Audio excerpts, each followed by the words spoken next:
Can anyone in this room explain the provenance of Lot 7B? The question fell into the stale, conditioned air of the acquisitions meeting like a stone into a silent pond. I held up my tablet, the high-resolution scan of a 19th century daguerreotype glowing with an almost accusatory light. It was a simple portrait, a woman with a severe gaze and hair pulled back so tightly it seemed to pull at the corners of her eyes. She was unremarkable, a ghost in silver nitrate, except for the accession number in the corner of the screen, a number that, according to the master ledger I kept both in my head and on a triple redundant offline server, did not exist. The silence that followed was heavy, filled with the soft clicks of styluses on screens and the nervous shifting of people in chairs that cost more than my first car. The new head of collections, a man named Julian, who perpetually looked as if he just stepped off a stage after giving a TED Talk on corporate synergy, glanced at the image with an air of profound boredom. "It's a placeholder, Arthur," he said, his voice smooth and dismissive. "We're migrating to a dynamic cataloging system, a fluid, user-centric data ecosystem. Legacy tags," he added, with a slight, almost imperceptible sneer, "are becoming irrelevant." The junior archivists, young, bright, and utterly terrified of him, furiously scribbled notes. They didn't understand the gravity of a non-existent accession number. To them, it was data. To me, it was a lock on a door that was never meant to be opened, and Julian was handing out sledgehammers.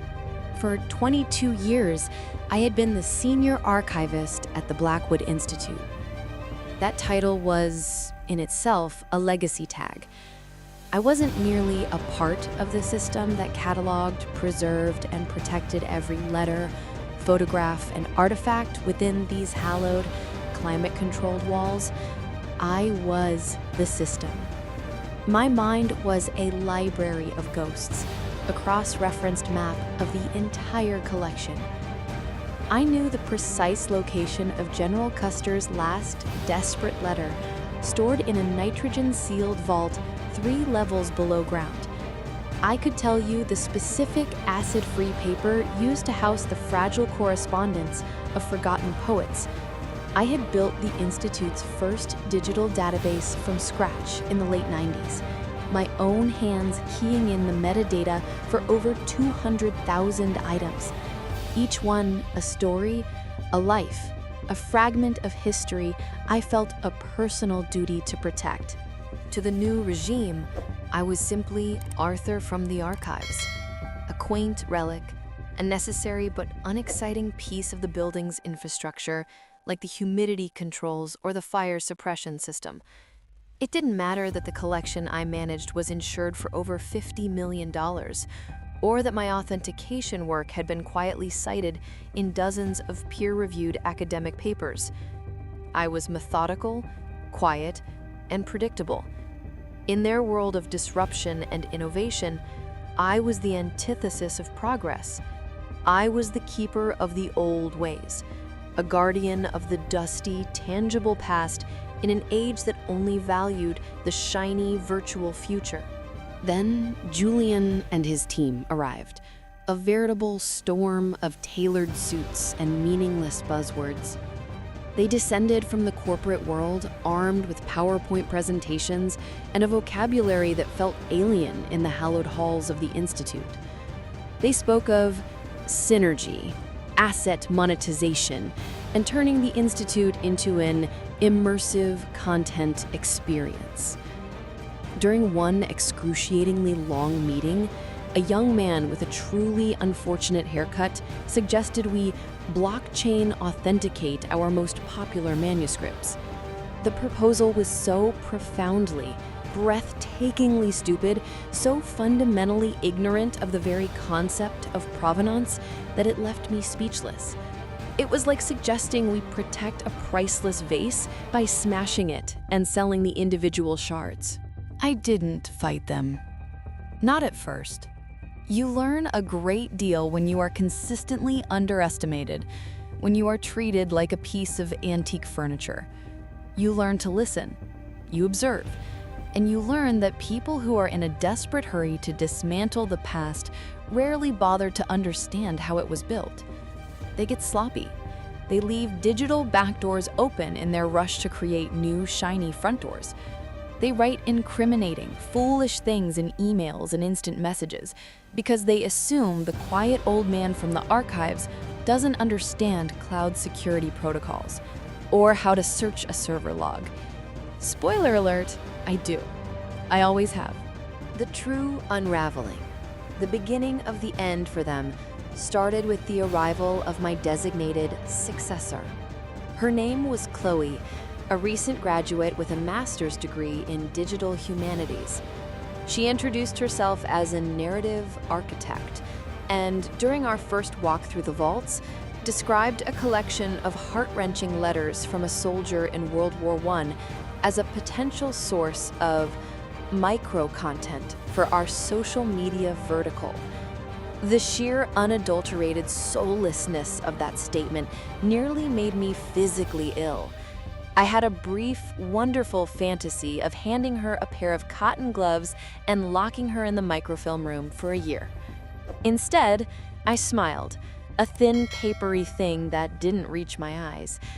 An interesting perspective, I said.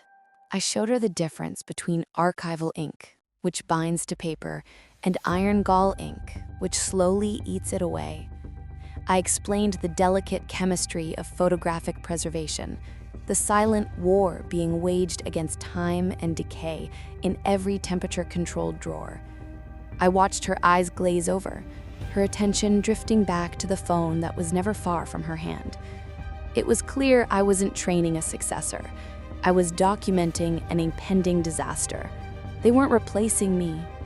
They were replacing the entire concept of stewardship with a shallow performance of it. The official notice came on a Tuesday. Strategic realignment of human capital was the phrase they used.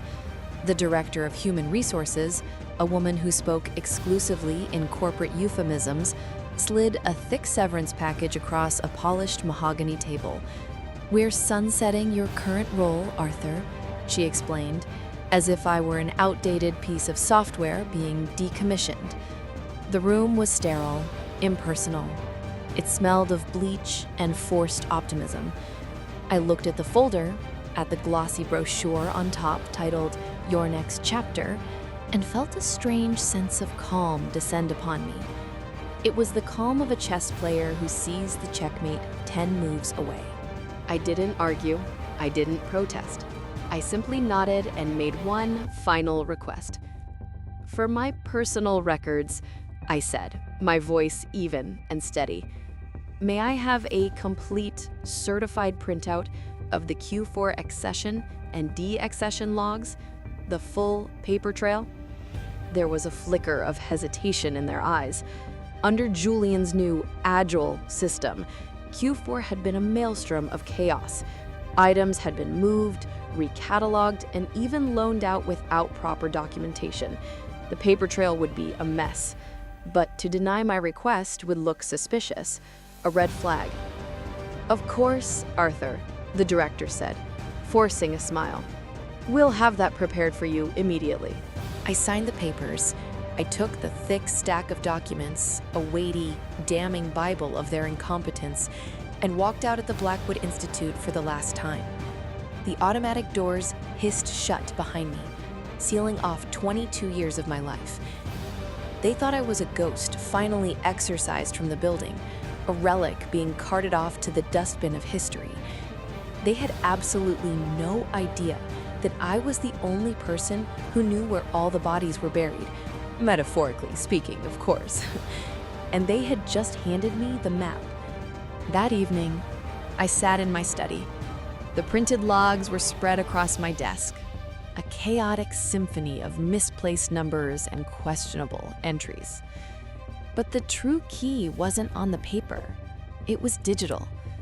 In their rush to innovate, they had overlooked a small, insignificant detail. My name was still tied to the master access credentials for the off-site digital preservation server. The the deep, cold storage where immutable copies of everything were kept. It was a legacy credential from a system they had deemed obsolete. They hadn't thought to decommission it because they didn't even know it existed.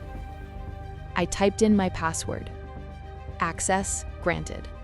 I was in. 2 months passed. I gardened.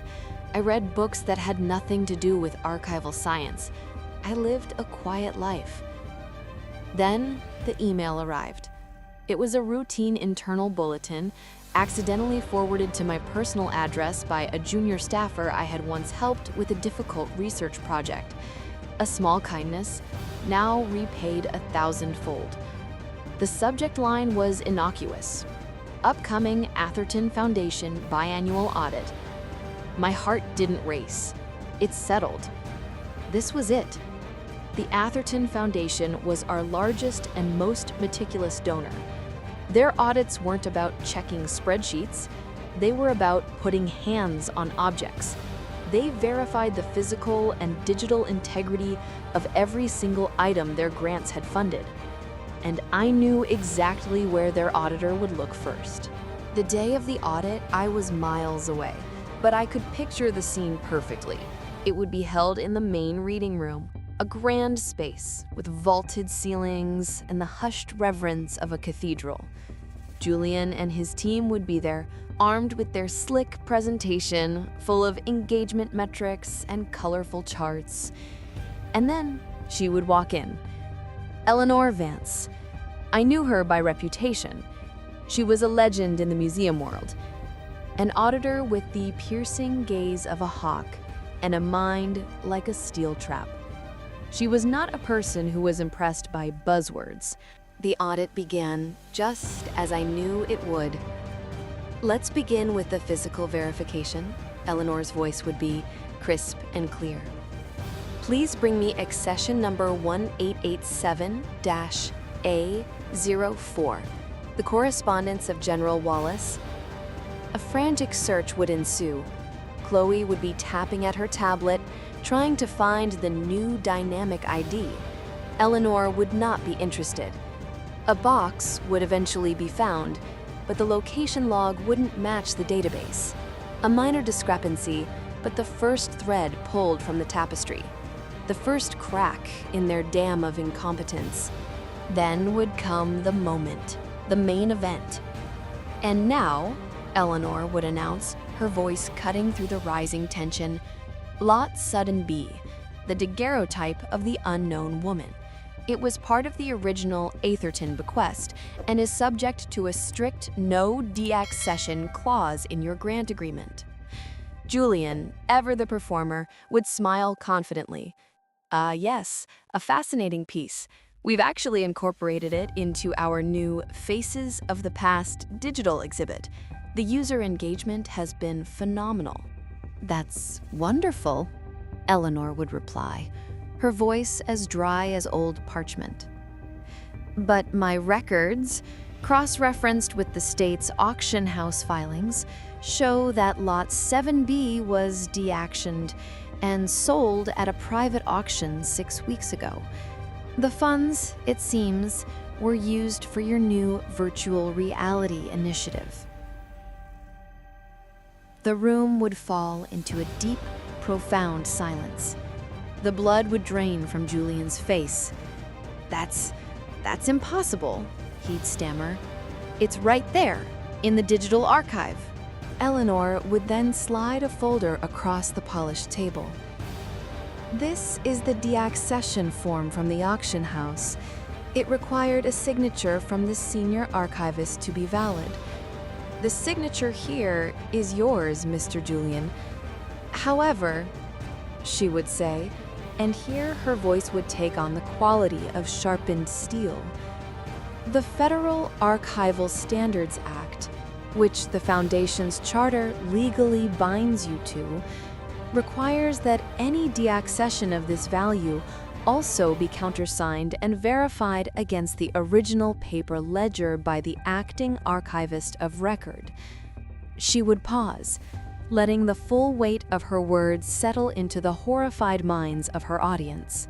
At the time of this sale, she would continue, the official, legally recognized archivist of record for the Blackwood Institute was still Arthur Pendleton. Your internal systems were never updated with the state registry. You sold an asset you had no legal right to sell, in direct violation of our agreement and federal law. This isn't just a breach of contract, it's title fraud. From my quiet study, I would watch the Institute's public server status flicker from online to under maintenance. The paper trail I had requested, my final act as archivist, was the one thing they couldn't alter, delete, or re-synergize.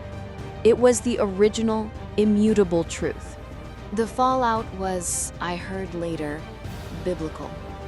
The Atherton Foundation froze all funding and initiated legal action. The investigation that followed unearthed a plague of mismanagement. A week later, my phone rang.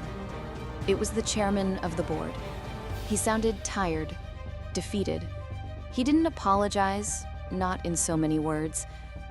"Arthur," he said, his voice raspy, "we find ourselves in need of someone who understands the system. We need you to come back and fix this." I looked out my window at the garden I had been tending. "My consultancy rate is $500 an hour," I said calmly, "and my first order of business will be a full, complete restoration of the original cataloging system, legacy tags and all." The long, weary sigh on the other end of the line was the sweetest sound I had heard in years. It was the sound of a system broken by arrogance, finally, painfully resetting itself.